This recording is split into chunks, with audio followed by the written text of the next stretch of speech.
कारणले गर्दाखेरि यो सँगसँगै देश विदेशमा रहेका नेपालीहरूको अवस्था के छ हामीले कैलाश खबर मार्फत जानकारी दिने गरेका छौँ र यति बेला भने हामी अमेरिकातर्फ लागौँ। निकै प्रताडित बनेको अमेरिकाको अवस्था के छ र त्यहाँ रहने नेपालीहरूको अवस्था के छ, अझ दैनिक दिनचर्या कसरी गरिरहेका छन्, विदेशमा रहेका नेपालीहरूले सुरक्षित साथ काम गरिरहेका छन् कि छैनन्, त्यहाँको अवस्था के छ, त्यहाँ रहेका कलाकारहरूको अवस्था के छ, आज हामी बुझ्नेछौँ। तपाईँ हामीले विभिन्न माध्यमबाट सुरिलो स्वरसँगै कविता वाचनमा निकै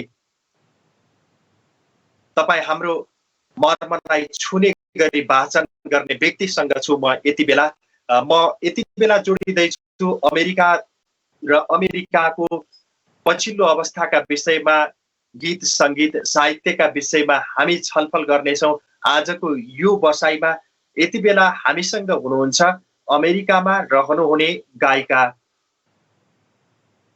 सरू गुरागाई। यहाँलाई स्वागत छ। धन्यवाद धेरै धेरै। अहिले के छ अमेरिकाको अवस्था, जानकारी गराइदिनुहोस्। अब समाचारमा आए जस्तै अमेरिकामा अलिकति कोरोना संक्रमणको दर फैलिरहेकै छ, बढिरहेकै छ।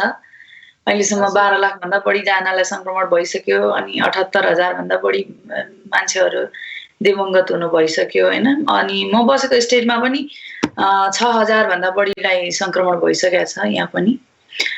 र अहिलेको अवस्थासम्म चाहिँ हामी सुरक्षितै रहन सकेका छौँ र हाम्रो सम्पर्कमा हुनुभएका अरू नेपाली समुदायका नेपाली साथीभाइहरू पनि संक्रमण को बीचमा तपाईका ती कविता वाचन पनि हामीले सुनिरहेका छौँ, हामीले देखिरहेका छौँ। केही सुनाउन सक्नुहुन्छ? हजुर, पछिल्लो समय यही लकडाउन, नेपालमा लकडाउन छ, यहाँ चाहिँ छैन, तर पनि सेल्फ क्वारेन्टिन भन्नु पर्यो है, घरमा बसेको लामो समय भयो। त्यसैले यो गायनमा अलिकति रुचि भएको हुनाले गर्दाखेरि केही कविताहरू हामीले बजारमा ल्यायौँ, मन पराइदिनु भयो।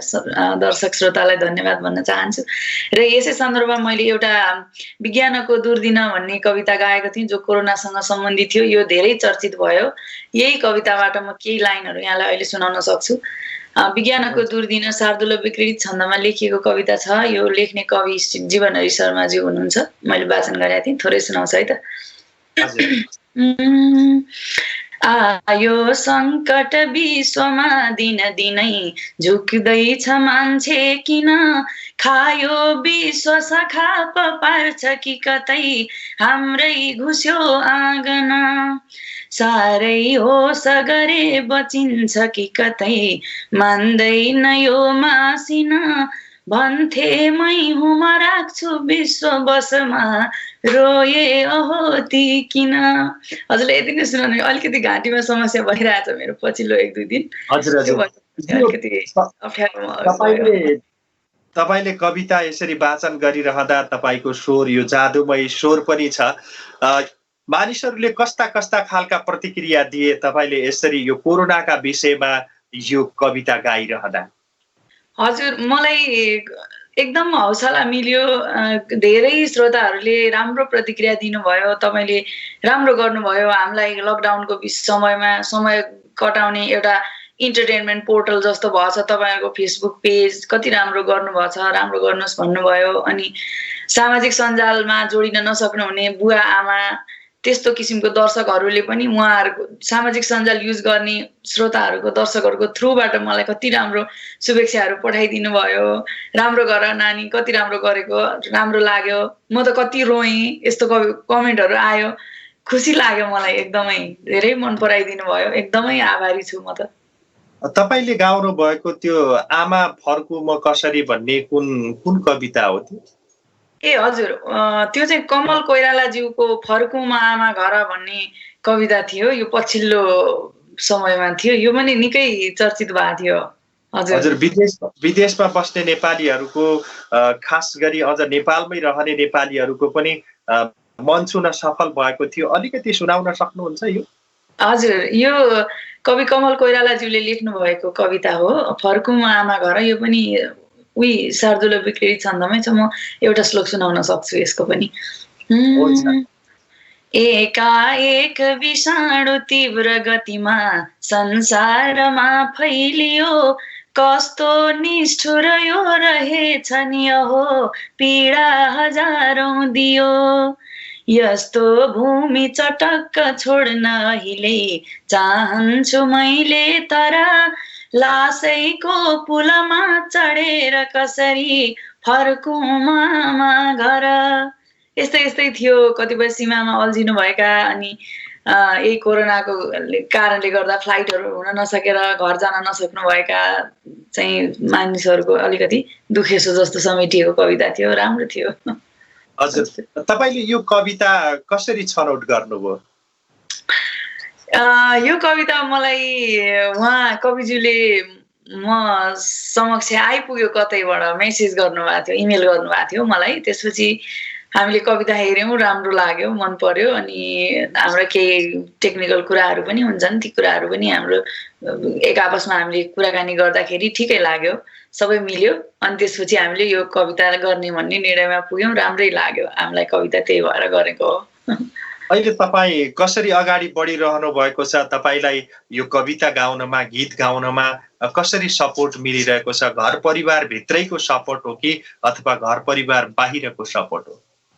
हजुर, मलाई गाउनलाई म बच्चा हुँदादेखि नै मेरो बुवाले, जीवनहरी शर्मा मेरो बुवा हुनुहुन्छ, उहाँले कविता लेख्नुहुन्थ्यो। उहाँको कविता मैले वाचन गर्थेँ। त्यसरी नै मेरो प्र्याक्टिस हुँदै आयो वाचनमा। अनि यो स्वरलाई निखार्ने कुरा, अनि गायकीलाई अलिकति राम्रो बनाउने कुरा, माझ्ने कुरामा चाहिँ मेरो श्रीमानको ठुलो हात छ। उहाँ मुरारी गुडागाई हुनुहुन्छ मेरो श्रीमान, उहाँ म्युजिसियन नै हुनुहुन्छ। त्यसैले उहाँको सपोर्टले मेरो अलिकति स्वरमा निखारता आइरहेको हो। अनि अब सबभन्दा ठुलो हात त दर्शकहरूको छ। दर्शकहरूले मलाई मन पराइदिनु भएर न मैले अलिकति म ठिकै गर्दो रहेछु, राम्रै लागेछ उहाँहरूलाई भन्न पाएको छु नि। त्यो भएर सबैजनाको हात छ मलाई राम्रो बनाउनलाई। यहाँलाई मुरारी सरले निकै सपोर्ट गरिराख्नु भएको छ। हजुर हजुर, एकदमै एकदमै। उहाँ पनि गायकै हुनुहुन्छ? हजुर, उहाँ गायक हुनुहुन्छ। हजुर। अहिले तपाईँहरूले गाउनु भएको कुनै गीत गुनगुनाउन सक्नुहुन्छ? गीत मैले अफिसियली गीत रेकर्ड गरेको छैन मैले आफैले। मुरारी सरले थुप्रै गीतहरू गाउनु भएको छ। उहाँको गीतहरू चाहिँ मैले गाउन सक्दिनँ होला अहिले। घाँटीले अलिकति मलाई साथ दिएको छैन आज। हजुर। अनि दुवैजना सङ्गीत क्षेत्रमा हुँदाखेरि कस्तो हुँदो रहेछ? अनुभव के छ तपाईँहरूको? दुवैजना एक आपसमा सधैँ यसरी नै मिलेर काम गर्नुहुन्छ अथवा कहिलेकाहीँ उतार चढाव पनि आउँछ? त्यस्तो यो म्युजिकको क्षेत्रमा त त्यस्तो छैन। राम्रो लाग्छ। अब प्रोफेसन भने पनि होइन, इन्ट्रेस्ट भने पनि, जे भने पनि म्युजिकमा दुवैजनाको चाख छ। त्यो भएको कारणले एकअर्कालाई सहयोगै हुन्छ। त्यस्तो गडबड केही पनि छैन। एकदमै खुसी नै छौँ हामी चाहिँ यो क्षेत्रमा चाहिँ। त्यो भएर एकअर्कामा एकदमै ठुलो साथ सहयोग छ, सपोर्ट छ होइन। त्यो भएर खुसी लाग्छ एकदम। दुइटैको इन्ट्रेस्ट मिलेको देख्दाखेरि चाहिँ आफैलाई खुसी लाग्छ। हजुर। तपाईँहरू दुवैजना, तपाईँ त्यहाँ भए पनि तपाईँहरू दुवैजनालाई मेरो प्रश्न, मुरारी सरलाई पनि यो प्रश्न भयो। यसरी जस्तै मानिलिउँ अहिले नेपालमा रहेर पनि कतिपय नेपालीहरूले आफ्नो कला साहित्य बिर्सेको अवस्था छ, तर तपाईँ अमेरिकामा हुनुहुन्छ। अमेरिकामा रहेर पनि तपाईँहरूले नेपाली साहित्यलाई अगाडि बढाइराख्नु भएको छ र कतिपय गीतहरू हामी विदेशी गीतहरू पनि गाउने गर्छौँ। यस सन्दर्भमा तपाईँ के भन्नुहुन्छ? नेपाली भाषा संस्कृति भन्ने कुरा त अब हाम्रो रगतमा छ, कणकणमा छ होइन। यो त संसारको जुन कुनामा बसे पनि नेपालीपन छोड्न पटक्कै सकिँदैन। त्यो भएर अझ नेपाल छोडेर नेपाल बाहिर बसेपछि त झन् आफ्नो माटो, भाषा, आफ्नो संस्कृतिको यति धेरै माया हुन्छ होइन। त्यो त अब सबै बाहिर बस्नेहरूले पनि धेरै अनुभव गर्नुहुन्छ। त्यसैले नेपाली भाषा अथवा जुनै पनि देशको भाषा त्यो देशको कल्चरसँग जोडिन्छ कि। त्यो भएको कारणले गर्दा नेपाली भाषा चाहिँ हाम्रो संस्कृति हो, हाम्रो राष्ट्रियता नै नेपाली भाषा नै हो। त्यो भएको कारणले गर्दा हामी जहाँ बसे पनि नेपाली भाषा बिर्सन पनि सक्दैनौँ र बिर्सन पनि हुँदैन होला जस्तो लाग्छ। हजुर। अहिले नेपालको कतिको याद आइरहेको छ यहाँलाई? नेपालको याद एकदम आउँछ, दिनदिनै आउँछ। अझै यो अवस्थामा त म त कस्तो भन्छु भने यतिखेर यो यस्तो कोरोना कहर छ, संसारभरि समस्या छ है। धेरैजना मानिसहरूलाई त कस्तो दिनचर्यामै खानकै कति गाह्रो पनि भयो होला, जागिर छुट्यो। यस्तो बेलामा हामी त यहाँ बसेका छौँ, ठिकै छ, सहजै छ अझैसम्म त। तर यस्तो बेलामा नेपालको एकदमै याद आएको छ, कस्तो भइरह होला नेपालमा त कोरोना फैलिहाल्यो भने के होला हैन, घर परिवार कसो होला, साथीभाइ कसो होला, यस्तो भनेर याद आइरहन्छ। अनि अरू बेला पनि आइरहन्छ, यति बेला अझै धेरै किन आयो भने फुर्सद बढी भयो। फुर्सद बढी भएपछि सोचाइ बढी हुन्छ नि, त्यो भएपछि एकदमै धेरै याद आउँछ। सम्झिरहेका हुन्छौँ, कुराकानी गरिरहेका हुन्छौँ, तर अब मानसिक तनावै लिने त कुरा भएन, तर पनि अलि बढी नै सम्पर्कमा रहिरहेका छौँ अहिलेको अवस्थामा चाहिँ, त्यसैले न्यास्रो पनि मेटिरहेको छ, कुरा गर्न पाइएको छ। हजुर। नेपालमा रहँदा सबैभन्दा अविस्मरणीय क्षण तपाईँलाई के छ? जस्तै यहाँको गाउँघर कुन ठाउँमा हो होइन? यहाँ गाउँघरमा रहँदाखेरि, नेपालमा रहँदाखेरि सबैभन्दा बढी याद आउने कुन कुरामा बढी याद आउँछ? अब बढी कम भन्ने नै म त छुट्याउनै सकेन। मलाई नेपालको त एभ्रिथिङ याद आउँछ, सबै कुरा। किनभने आफ्नो माटोमा जे चिज छ सबै कुरा विदेशमा हुँदैन हैन। कतिपय समयले पनि साथ दिन्न, कतिपय के कुरा मिल्दैन। त्यसैले मेरो जन्मस्थान इलाम हो। इलामको धेरै कुरा मिस गर्छु। अनि धेरै समय काठमाडौँतिर पनि बसियो, त्यतातिरको पनि धेरै मिस गर्छु।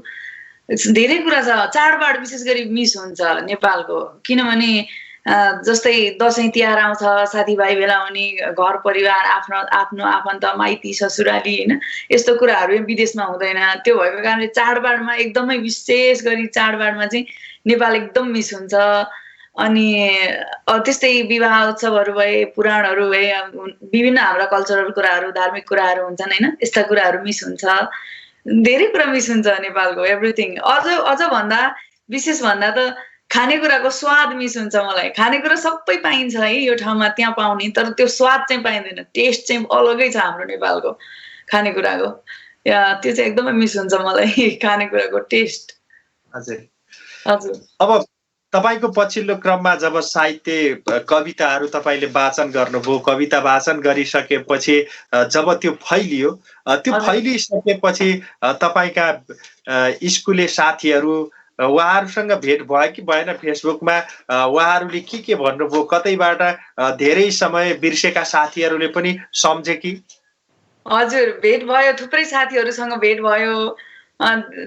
तिम्रो त पहिला यस्तो थिएन त, कसरी यस्तो भयो भन्ने कुराहरू आयो। अब पहिला मिडियामा आएको थिएन हैन, अहिले मिडियामा आयो। अब सुन्ने दर्शकहरूको पनि फुर्सद मिलेर सुनिदिन पाउनु भयो, त्यो भएर चर्चित भयो। धेरै सबै कुरा मिल्दै आयो। अनि रमाइलो कुराकानी हुन्छ साथीहरूसँग। हजुर। भनेपछि पछिल्लो क्रममा तपाईँको कविता आइसकेपछि साथीहरू पनि उत्साहित हुनुहुन्छ। साथीहरूले पनि जो पहिले बिर्सेका साथीहरू थिए तिनीहरूले पनि सम्झिरहेका छन्। हजुर, एकदमै। यता घर परिवारमा कतिको कुराकानी भइरहन्छ नेपालमा रहने घर परिवार? हजुर, घर परिवार कुरा भइरहन्छ। दिनको एक दुई पटक त कुराकानी भइरहन्छ समय मिलाएर। अब यहाँको र नेपालको समय अलिकति 9-10 घण्टाको फरक हुन्छ। त्यो भएर कुराकानी त एकदमै भइ नै रहन्छ। रमाइलो भइरहेछ अहिलेलाई, कुराकानी भइरहन्छ। पहिला भन्दा बढी नै भइरहेछ अहिले। अब फुर्सदै भयो नि त, कामहरू, ड्युटी जानु। आमा बुवा कता हुनुहुन्छ? नेपालमै? हजुर, मेरो बुवा आमा सबै इलाममै हुनुहुन्छ। उहाँहरू सुरक्षितै छौँ भन्नुभएको छ अहिलेसम्म, खुसी छु। उहाँहरू के भन्नुहुन्छ यो बेला, यो कोरोनाको कहरको बेला? अझ अमेरिकाका समाचारहरू सुन्दाखेरि निकै दर्दनाक लाग्छ। हजुर, उहाँहरूलाई अब समाचारहरू सुन्दाखेरि उहाँहरूलाई टेन्सन हुन्छ हैन। अब के छ, कसो छ, समाचारमा विभिन्न कुराहरू आउँछन्, यस्तो कुरा सोध्नुहुन्छ। तर हामीहरू अहिलेसम्म सुरक्षितै छौँ। हामी बसेको ठाउँमा मैले अघि पनि भने 6000 भन्दा अलिक बढी मान्छेहरू संक्रमित भएको छन्। र हाम्रो काम गर्ने अफिसहरू स्टिल खुला छ, जानुपर्छ काम गर्नलाई। त्यसैले हामी अझसम्म सुरक्षित हुन सकेका छौँ। टेन्सन नलिनु भन्न चाहन्छु मैले। हामी ठिकै छौँ। समस्या भएको छैन अहिलेसम्म त होइन। अब समस्या भयो भने सेयर गर्ने घर परिवार नै त हो नि होइन। त्यो भएको कारणले अहिलेसम्म ठिकै छ भन्नु पर्यो। तपाईँ अमेरिकाको कुन राज्यमा हुनुहुन्छ? त्यहाँको सरकारले त्यहाँ रहेका मानिसहरूका निम्ति के गरिरहेको छ यो अहिलेको कोरोनाको बेला? ए हजुर, म चाहिँ अमेरिकाको केन्टकी स्टेटमा छु। यहाँ चाहिँ नन एसेन्सियल बिजनेसहरू बन्द छ, एसेन्सियल बिजनेसहरू खुल्ला छ र बाहिर पब्लिकमा जाँदाखेरि सुरक्षित भएर जानुहोस् भनेर उहाँहरूले अवेरनेसको प्रोग्रामहरू सबै अनलाइन उहाँहरूले ब्रोडकास्ट गरिराख्नु भएकै हुन्छ र कोरोनाको एउटा स्टिमुलस प्याकेज भन्ने थियो, त्यसमा केही आर्थिक सहयोग पनि गर्यो अमेरिकाको सरकारले सबै अमेरिकामा बस्ने सबै मानिसहरूलाई। त्यसैले सहयोग भइरहेछ, राम्रै छ भन्नु पर्यो। उहाँहरूले पनि कन्ट्रोल गर्न खोजिराख्नु भएको छ होइन। अनि चिकित्सकहरू, वैज्ञानिकहरू अब सबैजना लाग्नु भएको छ भ्याक्सिनहरू बनाउनलाई। त्यसैले ठिकै छ, अहिलेसम्म सरकारको उपस्थिति राम्रै छ समस्यामा सहयोग गर्नको लागि। भनेपछि सरकारले अभिभावकत्व प्रदान गरिरहेको छ? हजुर हजुर हजुर हजुर। अहिले नेपालमा रहेका नेपालीहरू जो तपाईँले कवितामा पनि भन्नुभयो, जो सिमानामा रहेका छन्, जो विदेशमा रहेका छन्, घर फर्किन चाहन्छु, हामीलाई लैजानु पर्यो भनेर दैनिक टेलिफोनहरू आउने गरेका पनि छन्, विभिन्न सञ्चार माध्यममा आइरहेका पनि छन्। यति बेला यो कोरोनाको कहरको बेला तपाईँ के भन्नुहुन्छ ती नेपालीलाई? कति त तपाईँले कवितामा पनि भनिसक्नु भएको छ। हजुर, अब कस्तो छ भने कोरोना के हो, कोरोनाको खास सबै कुरा रिसर्च भइसकेको छैन। त्यसैले भइरहेको के भइरहेको छ त्यसैबाट अलिकति नलेज लिएर एक्सपर्टहरूले पनि बताइराख्नु भएको हुन्छ हामीलाई। त्यसैले आफू पनि अलिकति रेस्पोन्सिबल हुनुपर्छ होला जस्तो लाग्छ व्यक्तिगत रूपमा सबैजनाले। सरकारले गरिरहेको काम यो भएन त्यो भएन भन्दा पनि ठिकै गरिरहेको छ होला जस्तो मान्छु मैले चाहिँ। नेपालमा लकडाउन गरेको ठिकै लाग्यो मलाई, किनभने कोरोना यति धेरै कन्टेजियस छ, यति धेरै फैलिन्छ होइन, त्यो कन्ट्रोल गर्न नसकिने भएको कारणले गर्दा बरु लकडाउनले ल्याएको समस्या नै बरु अलिकति कन्ट्रोल गर्न सकिन्छ होला जो कोरोनाले गर्दा आउँथ्यो। त्यसैले गर्दाखेरि सिमानामा अड्किनु भएको, घर परिवार भेट्नलाई जानुभएको उहाँहरूको छुट्टै समस्या त छँदैछ। तर सुरक्षित रूपमा रहनु होला, जहाँ हुनुहुन्छ बरु ननिस्किनु होला, किनभने आफ्नै ज्यान जोखिममा पर्छ नि त होइन। त्यसैले अब थाहा हुन्न कि कति मान्छेहरू त सिम्पटोमेटिक भन्छ नि, जस्तै कोरोनाको भाइरस मेरो शरीरमा छ तर मलाई कुनै लक्षण छैन भने मैले कुनै कमजोर स्वास्थ्य अवस्था भएको व्यक्तिलाई मैले सार्न सक्ने भएँ नि। त्यस्तो भएको कारणले गर्दाखेरि कतिपय अवस्थामा त्यो केसेसहरू अलिकति कम्प्लिकेटेड हुन सक्छ। त्यसैले आफै सुरक्षित हौँ, धेरै नहिँडौँ बाहिर र सरकारले भनेको कुराहरू बुझौँ अनि एक्सपर्टहरूले भनेको कुरा सुनौँ भन्न चाहन्छु सबैजनालाई। आफै सुरक्षित हुनु नै सबभन्दा राम्रो कुरा होला जस्तो लाग्छ अहिलेको समयमा चाहिँ। यहाँको गलाले त्यति साथ नदिरहेको अवस्थामा पनि हामी अन्तमा छौँ। अन्तमा यहाँले कुनै कविता सुनाउन सक्नुहुन्छ यति बेला? मैले एउटा अलिक पहिला एउटा कविता लेखेको थिएँ, मेरो आफ्नै कविता एउटा छ, परदेशमा म भन्ने। यो धेरै दर्शकले सुन्नु पनि भयो होला, यसैको एक टुक्रा सुनाउँछु है त। हुन्छ हजुर। कविता परदेशमा म, छन्द शार्दुल विकृत नै हो। आए सात समुद्र पार दुनिया उड्दै म आकाशमा, बोकी याद हिँडे अथाह मनमा, प्यारा थिए साथमा। जन्मेको घर देश दूर बनिए, बस्नु यहाँ के गरी, नाचे झलमल सम्झना नयनमा, वर्ष्यो भदौरे झरी। यस्तै कविता थियो। एउटा श्लोकमा त सुनाए, अलिकति घाँटी खराब भइरहेछ मेरो, त्यो भएर धेरै धेरै धन्यवाद यहाँलाई। निकै सुरिलो, निकै मर्मस्पर्शी कविता, स्वर, त्यसपछि सङ्गीत मार्फत यहाँले जसरी अहिले यो लकडाउनको बेला मानिसहरूलाई मनोरञ्जन गराइराख्नु भएको छ, अझ भनौँ यथार्थपरक पीडा यहाँले जसरी व्यक्त गरिराख्नु भएको छ, यसको निम्ति यहाँलाई धेरै धेरै धन्यवाद। Thank you so much. Thank you. दर्शकहरू, अहिले हामी तपाईहरूले धेरै रुचाउनु भएको र तपाईँ हामीले विभिन्न माध्यमबाट निकै सुनिरहने र निकै मन पराएका गीत कविताहरू पनि छन्। तिनै सुरिलो आवाजकी धनी अमेरिकामा रहनुभएकी गायिका सरू गुरागाईसँग कुराकानी गर्यौं। हामी यसरी नै अन्य विषय वस्तुका साथ पनि उपस्थित हुनेछौँ। अहिलेलाई बिदा दिनुहोस्। नमस्कार।